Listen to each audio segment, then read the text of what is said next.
Bienvenue à cette 24e édition de La Voix du PAC, diffusée par la cellule de la communication et des relations publiques du port autonome de Kribi. À la une de cette actualité, phase 2, l'arrivée historique de nouveaux portiques au port de Kribi. Coopération financière, le regard attentif de la Banque africaine de développement sur la connectivité du port de Kribi et les projets sociaux. Phase 2, l'arrivée historique de nouveaux portiques au port de Kribi.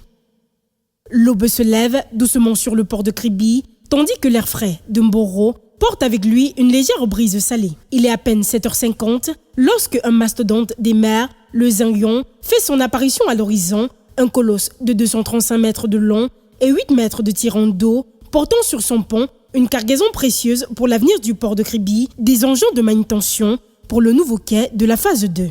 Sur les quais, une foule s'est déjà rassemblée, guettant avec une impatience à peine contenue l'arrivée du géant. Les visages sont tournés vers l'horizon, où la silhouette imposante du Zingion semble avaler le ciel. Les conversations sont à peine audibles, tous les yeux rivés sur cette masse flottante qui, au fur et à mesure qu'elle se rapproche, fait littéralement disparaître l'horizon. L'émerveillement est palpable, rarement le port accueille un tel navire, aussi gigantesque, aussi impressionnant, c'est incroyable, on dirait qu'il est sans fin. Souffle un cadre du PAC, bouche bée, ne pouvant détacher les yeux de ce spectacle maritime impressionnant. Les remorqueurs locaux, le roi Madola et le roi Maès, dans une chorégraphie millimétrée, se placent de part et d'autre du géant chinois.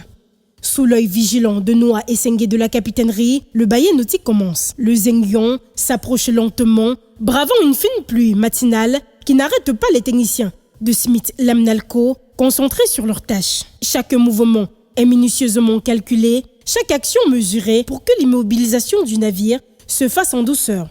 Les cadres de la cellule de la communication et des relations publiques, avec une équipe de tournage du film institutionnel du PAC, sont mobilisés pour marquer cet événement historique sur du marbre. À 9h28, la manœuvre est achevée. Le Zingion est soldement amarré à 12 bollards, tel un géant enfin apaisé après son long périple de Shanghai à Kribi. Le drapeau jaune se dresse fièrement à côté du pavillon camerounais flottant dans le vent, symbole que les procédures d'accostage ne sont pas encore entièrement complétées. Sur les quais, l'émotion gagne en intensité. Les murmures laissent place à des sourires et à des éclats de voix. On y est, c'est un moment historique pour le port de Kribi, s'exclame un technicien, la voix chargée de fierté. L'ampleur de la cargaison ne fait que s'ajouter à la magie du moment. 5 portiques de quai, chacun capable de soulever jusqu'à 65 tonnes, ainsi que 2 portiques de parc pouvant manipuler 41 tonnes. Chacun sait que ces équipements symbolisent bien plus que leur simple fonction. Ils incarnent l'avenir du port et la promesse des jours meilleurs. La scène suivante, tout aussi importante que l'accostage, voit l'arrivée de 2 silhouettes familières à bord du Zingion. Madame Manet et Guy Gabriel Ngan, inspecteurs sanitaires, montent à bord pour une inspection stricte. L'arraisonnement sanitaire, une formalité obligatoire dans ces opérations, commence. Pendant plusieurs minutes, les échanges sont rythmés par les questions précises et les vérifications rigoureuses des inspecteurs, rappelant l'importance de la sécurité sanitaire avant toute interaction avec les marchandises. Finalement, le verdict tombe, tout est en ordre. Le drapeau jaune est descendu, la libre pratique est accordée, signifiant que le Zingion est autorisé à décharger sa cargaison. Sur les quais, on peut déjà sentir l'excitation monter. À ce moment, le port de Kribi voit son avenir se dessiner. Sous une pluie fine, le Zingion a apporté bien plus que des portiques. Il a déposé une promesse de puissance et de modernité pour ce port en pleine ascension. Les hommes et les femmes présents ce matin-là, sous l'humidité légère, savent qu'ils assistent à un tournant. Le port de Kribi ne sera plus jamais le même et tous, les yeux brillants, ont l'impression d'être témoins d'une petite révolution industrielle en marche. Coopération financière, le regard attentif de la Banque africaine de développement sur la connectivité du port de Kribi et les projets sociaux.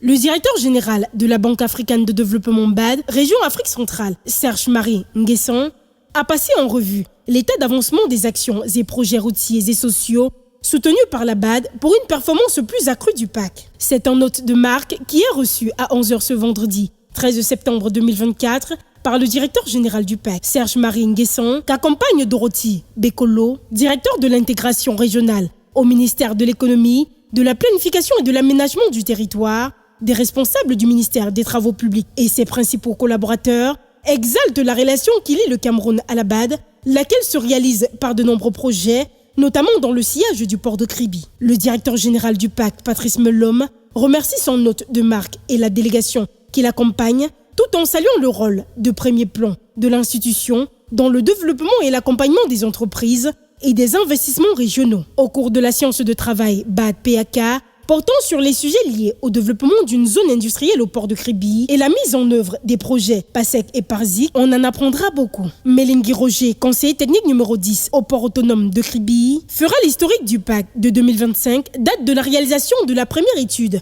de faisabilité, à 2019, date du début des travaux de la deuxième phase, en passant par les signatures de la convention avec Exim Bank en 2011, pour la construction du port de Kribi, l'état d'avancement de la zone industrielle intégrée, du projet d'aménagement des routes de désenclavement de la zone industrielle et portuaire, du programme d'accompagnement stratégique des entreprises à Kribi en abrégé PASEC, sont quelques points passés en revue au cours de la présentation. Serge Nguessan, impressionné, ne manque toutefois pas de souligner d'abord, en tant qu'ingénieur, le contraste entre les éléments qui positionnent le jeune port de Kribi, le rendant compétitif, et la connectivité qui obère sa projection, encourant le risque d'hypothéquer les lourds investissements faits par l'État du Cameroun. Des échanges denses entre les différentes administrations présentes et la BAD, l'on retient que, sans la route, la capacité du port de Kribi est amoindrie. Pour Serge Nguessan, la nécessité d'une forte connectivité est un impératif catégorique qui le conduit à proposer un calendrier auquel la BAD souhaite se conformer fermement. L'intérêt de la compétitivité de cette infrastructure portuaire étant largement partagé, il prescrit à ses équipes de tout mettre en œuvre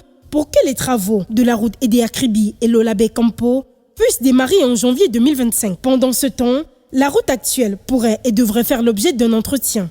La passion qui l'anime lorsqu'il évoque la connectivité est perceptible dans la salle. La visite se poursuivra au port de Kribi, où la délégation a l'occasion de vivre en direct les manœuvres des déchargements des portiques de quai nouvellement installés sur la phase 2. Elle va s'achever dans la zone industrielle portuaire au sein de la cimenterie Simport, qui souligne que l'avantage de la proximité avec le port aurait pu être contrebalancé par les questions énergétiques. L'heureuse synergie avec le PAC permet de fonder beaucoup d'espoir dans le transport imminent de 225 kVA qui facilitera le travail du broyeur et du calcineur qui sont consommateurs d'énergie. Tant à Simport qu'à Atlantic Cocoa Corporation ACC, spécialisée dans la transformation du cacao, le directeur général de la BAD et sa suite ont eu l'occasion de scruter les entreprises qui jouent un rôle clé dans l'écosystème économique local et national. Leur implantation au sein du port démontre la capacité du PAC à attirer des acteurs majeurs des secteurs industriels et commerciaux. Un acteur majeur qui renforce la position du PAC en tant que levier de développement économique pour le Cameroun et la sous-région. L'appui de la BAD ouvre la voie à une accélération du potentiel du PAC, un apport et une contribution plus forte à la croissance nationale. Et c'est ainsi que s'achève cette édition de La Voix du PAC. À la présentation, j'étais Tatiane Guefak. Merci pour votre attention. Rendez-vous la semaine prochaine pour un nouveau numéro.